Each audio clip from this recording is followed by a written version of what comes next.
پھر دعا مانگیے، رب اعنی علی ذکرک و شکرک و حسن عبادتک.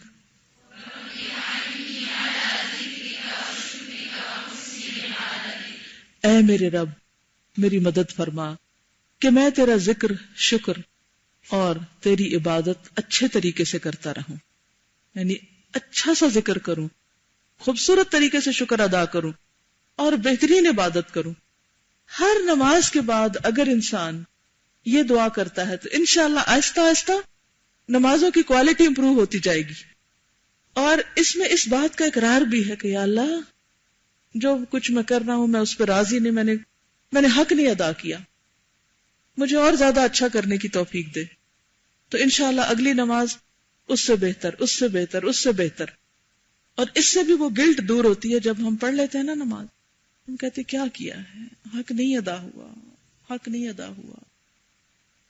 پھر غرور و تکبر نہیں آتا دل میں کہ ہم اتنے نمازی ہیں اور اتنے نفل پڑھتے ہیں اور اتنے عبادت گزار ہیں.